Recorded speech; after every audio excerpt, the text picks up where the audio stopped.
The sky had always been quiet above the forgotten valley, where the old stone towers stood like bones of some ancient creature. But one night, without warning, without sound, without mercy, the sky opened like a wound, bleeding fire and thunder. Pouring alien ships like metal rained down upon the earth, and the people below raised their heads, not in fear, not in wonder, but in silence, for they had been waiting beyond memory for the day when strangers from distant stars would come, thinking them weak, thinking them blind. They came fast, they came proud, they came believing in their weapons, believing in their shields, believing in their superiority. And when they landed, they saw only ruins, they saw crumbling towers, they saw empty fields, and they laughed, they mocked, for they believed no threat could come from a place so desolate, so forgotten. But they did not see the shapes moving beneath the earth, they did not feel the pulse of old machines awakening deep in the roots of the mountains. They did not understand that the quiet of this world was not surrender, but patience. And when they demanded surrender, when they pointed their shining weapons and spoke in cold metallic voices, the people stepped forward without fear, without haste, and they lifted weapons older than memory, weapons shaped from stone and bone and star metal, not to strike, not to kill, but to aim high, to aim wide, to aim past the towering ships and the mocking soldiers. The aliens laughed, then they laughed loud and cruel, for they thought the humans missed, for they thought the aim was poor, for they thought victory was certain.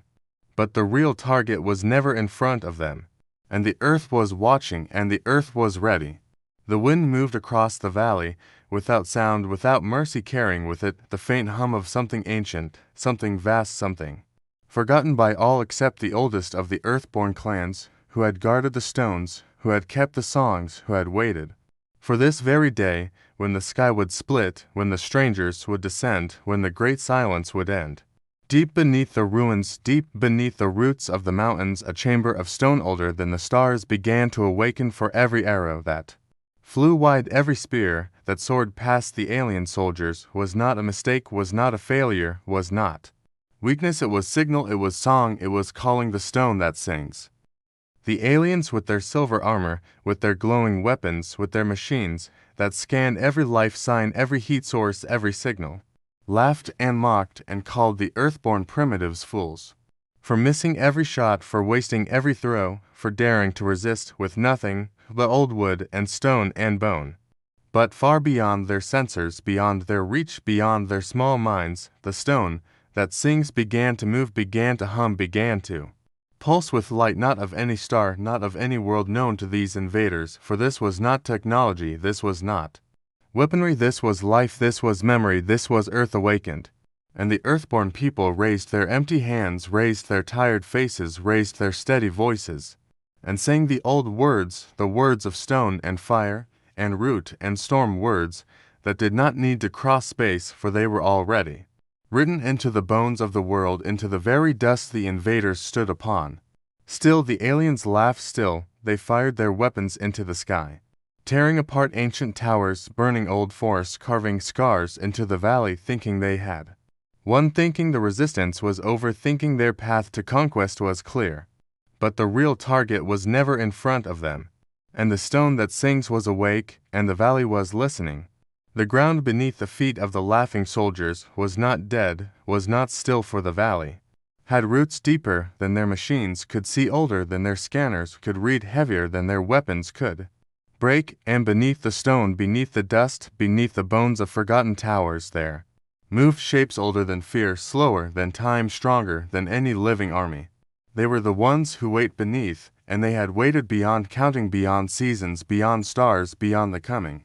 and going of empires, for they were not born of flesh, they were not shaped by war, they were not afraid of fire, or blade, or metal skyships. They had waited for the stone that sings to wake, for the arrows to fly, not to kill, but to call, not to wound,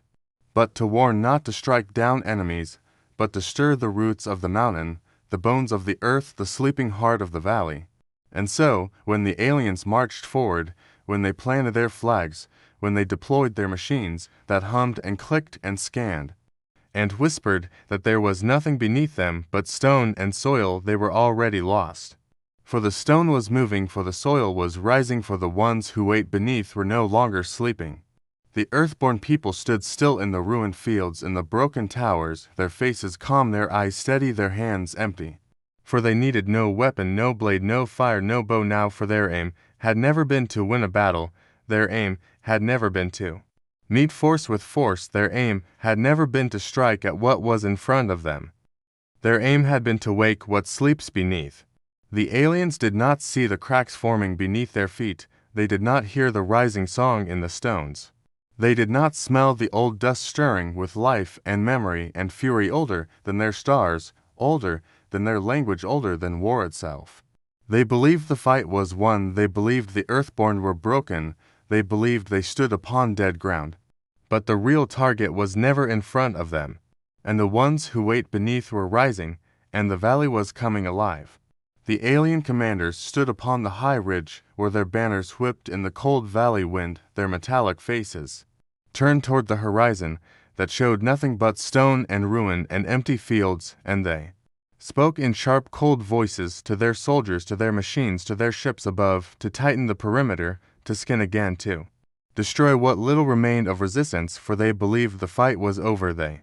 believed the earthborn were finished, they believed their weapons had won the day. But beneath their armored boots, the ground was shaking beneath their machines. The stones were cracking beneath their perfect formation, the soil was breathing. At first they thought it was malfunction, at first they thought it was some last trick from the primitives, at first they thought their machines could fix it, could patch it, could crush it, could control it.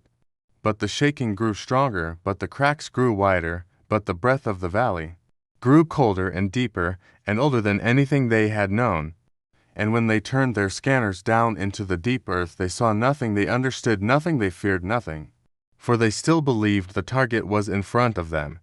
But the earthborn people stood silent, watching, waiting, their faces calm, their voices low, their hearts steady, for they knew the old truth, they knew the old power, they knew that war was not about strength, was not about numbers, was not about weapons. War was about time, and the earth had all the time in the world. The ground split open in great jagged lines like scars tearing through flesh, but this was not death, this was not ending, this was not ruin, this was birth, this was awakening, this was return. From the depths of the earth rose towers, not built by hands, not shaped by tools, not crafted by science, but grown by stone, called by song, pulled by the will of the ones who wait beneath, and their shapes were terrible, and beautiful and vast beyond measure, beyond reason, beyond war. The alien soldiers turned their weapons upon the rising stone, they fired their brightest beams, they unleashed their deadliest shells, they called down the full fury of their skyships, but the stone drank the fire, the stone swallowed the light, the stone grew stronger with every strike, for this was not dead earth, this was not passive soil, this was not weakness. This was the earth answering, this was the earth remembering. And the stone that sings rose higher and higher, its voice shaking the air, its hum breaking the metal of the alien ships, its pulse stopping the hearts of those who did not belong. The alien commanders screamed their orders, they shouted their threats, they unleashed all their weapons. But their soldiers were breaking, their machines were failing, their ships were burning in the sky, for nothing they had could